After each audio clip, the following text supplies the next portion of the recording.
Selamat pagi jemaat yang dikasihi Tuhan. Selamat datang kembali di channel Devotion from Home.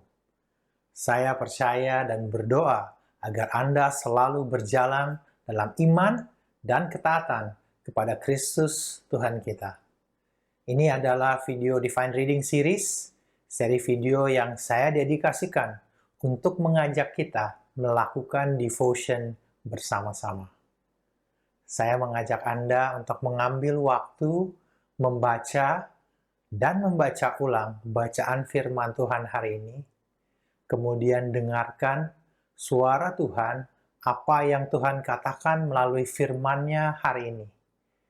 Bertanyalah kepada Tuhan, berkomunikasilah dengannya mengenai firman hari ini dan konteks keadaan yang tengah Anda hadapi saat ini. Renungkan firman-Nya, apa yang perlu Anda percayai, yang perlu Anda imani, yang Tuhan ingin Anda taati dalam kehidupan Anda. Kemudian catat, tuliskan apa yang Tuhan katakan kepada Anda. Kita akan merenungkan dari Mazmur 15. Saya akan membacakannya dalam versi bahasa Indonesia dan kemudian dalam bahasa Inggris. Mazmur Daud. Tuhan, siapa yang boleh menumpang dalam kemah-Mu? Siapa yang boleh diam di gunung-Mu yang kudus? Yaitu Dia yang berlaku tidak bercela, yang melakukan apa yang adil, dan yang mengatakan kebenaran dengan segenap hatinya, yang tidak menyebarkan fitnah dengan lidahnya, yang tidak berbuat jahat terhadap temannya, dan yang tidak menimpakan cela kepada tetangganya, yang memandang hina orang yang tersingkir, tetapi memuliakan orang yang takut akan Tuhan, yang berpegang pada sumpah walaupun rugi, yang tidak meminjamkan uangnya dengan makan riba, dan yang tidak menerima suap melawan orang yang tak bersalah. Siapa yang berlaku demikian tidak akan goyah selama-lamanya. Versi ESV, O Lord, who shall sojourn in your tent? Who shall dwell on your holy hill? He who walks blamelessly and does what is right and speaks truth in his heart, who does not slander with his tongue and does no evil to his neighbor, nor takes up a reproach against his friend, in whose eyes a vile person is despised, but who honor those who fear the Lord, who swears to his own hurt and does not change, who does not put out his money at interest and does not take a bribe against the innocent. He who does these things shall never be moved. Amen. Demikian firman Tuhan. Saya memberikan kesempatan kepada Anda untuk pause video di sini dan memberikan kesempatan untuk melakukan divine reading Anda, membangun hubungan bersama dengan Tuhan di dalam firman-Nya. Amin. Saya percaya Anda mengalami perjumpaan yang luar biasa bersama dengan Tuhan hari ini. Berikut ini apa yang Tuhan katakan kepada saya melalui firman-Nya di Mazmur 15. Pemazmur membuka dengan menyebut nama Tuhan dan diikuti dengan dua pertanyaan retorika. Siapa yang boleh menumpang ke dalam kemah-Mu? Siapakah yang boleh diam di gunung-Mu yang kudus? Kemudian diikuti dengan serangkaian tindakan yang harus dilakukan dan yang tidak boleh dilakukan. Itu pemikiran saya pertama. Tapi setelah saya renungkan kembali bahwa ini sebenarnya bukan tentang bagaimana caranya secara teknis menghampiri hadirat Tuhan atau bagaimana caranya tinggal di dalam hadirat-Nya, tata cara, teknik-teknik atau trik-trik dan sebagainya. Bukan tentang itu. Tapi ini berbicara tentang siapa yang boleh naik gunung Tuhan, yang boleh tinggal di dalam hadirat Tuhan. Hadirat Tuhan bagi orang Yahudi adalah hal yang terpenting bagi mereka. Karena itulah identitas dan jati diri mereka. Hadirat Tuhanlah yang membuat mereka disebut sebagai umat Allah. Kata menumpang atau sojourn dalam versi ESV dalam bahasa aslinya berarti menyimpang dari sebuah perjalanan panjang untuk beristirahat atau bermalam atau berlindung dari bahaya atau serangan. Bagi bangsa Israel, untuk masuk saja, jangankan ke dalam bait Tuhan, untuk masuk ke dalam pelatarannya pun, mereka harus dalam keadaan tahir, bersih. Dan untuk memastikan bahwa mereka bersih secara seremonial, ada begitu banyak aturan-aturan yang detail dan tata cara yang harus mereka lewati untuk memastikan bahwa mereka layak untuk menghadap hadirat Tuhan. Untuk menumpang masuk ke dalam hadirat Tuhan, mereka perlu menjaga respect dan rasa takut akan Tuhan. Karena kita menyadari betapa kudus dan mulianya Tuhan. Terlebih lagi, untuk tinggal, berdiam, menetap, dwelling di dalam hadirat Tuhan, dibutuhkan lebih dari sekedar bersih secara seremonial. Dibutuhkan kesesuaian atau compatibility. Istilah compatibility berarti peaceful coexistence. Hidup berdampingan secara damai.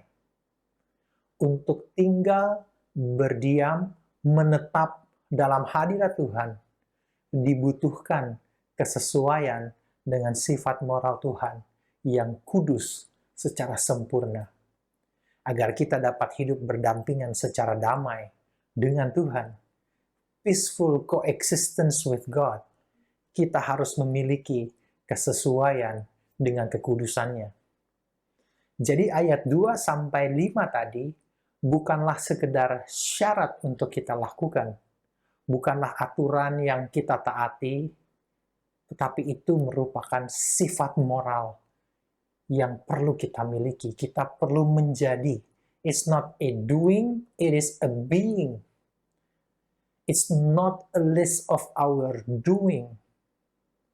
Jadi, dengan kata lain, kita harus dapat melakukannya secara sempurna. Salah satu caranya untuk kita dapat mengerti, kita baca kembali ayat 2-5 dengan kata keterangan selalu dan tidak pernah. Mari kita baca sama-sama kembali. Yaitu, Dia yang selalu berlaku tidak bercela, yang selalu melakukan apa yang adil, dan yang selalu mengatakan kebenaran dengan segenap hatinya, yang tidak pernah menyebarkan fitnah dengan lidahnya, yang tidak pernah berbuat jahat terhadap temannya, dan yang tidak pernah menimpakan celah kepada tetangganya, yang selalu memandang hina orang yang tersingkir, tetapi selalu memuliakan orang yang takut akan Tuhan, dan selalu berpegang pada sumpah walaupun rugi, yang tidak pernah meminjamkan uangnya dengan makan riba, dan tidak pernah menerima suap melawan orang yang tak bersalah. Sebagaimana pemazmur mengajukan pertanyaan retorika tersebut di pembukaan dari Mazmur 15 ini, kita tentu juga menyadari bahwa kita pun tidak bisa mencapai standar tersebut. Kita tidak masuk kualifikasi. Bahkan sampai kapanpun kita tidak akan pernah bisa mencapai kualifikasi untuk menumpang dalam kemahnya dan tinggal berdampingan secara damai dengan hadirat Tuhan yang penuh dengan kekudusan. Yang membuat saya semakin heran adalah ayat 2-5 ini merupakan interaksi kita dengan sesama manusia, di mana hal ini terjadi di luar bait Tuhan. Dan bagi mereka bangsa Israel, mereka menyadari bahwa interaksi dengan sesama manusia dapat dengan begitu mudah membuat mereka menjadi tidak bersih secara seremonial, bahwa kekudusan mereka dapat dengan mudah terkontaminasi, terkompromi. Syukur kepada Allah yang memberikan jalan masuk ke dalam hadirat-Nya oleh karena Yesus Kristus, Tuhan kita. Ibrani 4:14 dikatakan, karena kita sekarang mempunyai imam besar agung yang telah melintasi semua langit, yaitu Yesus anak Allah. Baiklah kita teguh berpegang pada pengakuan iman kita, sebab imam besar yang kita punya bukanlah imam besar yang tidak dapat turut merasakan kelemahan-kelemahan kita. Sebaliknya sama dengan kita, ia telah dicobai, hanya tidak berbuat dosa. Sebab itu, marilah kita dengan penuh keberanian menghampiri tahta kasih karunia, supaya kita menerima rahmat dan menemukan kasih karunia untuk mendapatkan pertolongan kita pada waktunya. Kemudian di Galatia 4 dikatakan, tetapi setelah genap waktunya, maka Allah mengutus anaknya yang lahir dari seorang perempuan dan takluk kepada hukum Taurat. Ia diutus untuk menebus mereka yang takluk kepada hukum Taurat, supaya kita diterima menjadi anak. Dan karena kamu adalah anak, maka Allah telah menyuruh roh anaknya ke dalam hati kita, yang berseru, Ya Aba, Ya Bapa. Kristus secara sempurna telah menggenapi seluruh hukum Taurat beserta seluruh persyaratan seremonial yang diperlukan untuk mendamaikan kita dengan Tuhan, menghidupkan kita di dalam Dia, sehingga kita dapat hidup berdampingan secara damai di dalam hadirat Tuhan. Karena Tuhan mengutus roh anaknya ke dalam hati kita, sehingga kita dapat memanggil Dia Bapa kita. Karena Kristus satu-satunya yang memenuhi kualifikasi secara sempurna. Karena apa yang Kristus telah lakukan bagi kita di kayu salib, kita dapat menumpang dan tinggal dalam hadirat Tuhan, sebagaimana di pembukaan Mazmur 15 tadi. 1 Petrus 3 ayat 15 berkata, tetapi kuduskanlah Kristus di dalam hatimu sebagai Tuhan. Amplified Version berkata, but in your hearts set Christ apart as holy, acknowledging Him, giving Him first place in your lives as Lord. Hanya sewaktu kita menyerahkan hidup kita kepada Kristus, menjadikan Dia Tuhan atas kehidupan kita, barulah kita dapat menumpang dan tinggal dalam hadirat Tuhan dengan damai. Bukan hanya itu saja. Oleh karena Kristus, kita tidak lagi keluar dari bait Allah dan berinteraksi dengan sesama kita. Oleh karena Kristus, Roh Allah tinggal di dalam kita. Sewaktu kita berinteraksi dengan sesama kita, kita sekarang membawa hadirat Tuhan di dalam setiap interaksi kita dengan dunia. Kita seharusnya tidak hidup terkontaminasi oleh dunia. Kita seharusnya justru membawa kekudusan dan hadirat Tuhan ke tengah-tengah dunia.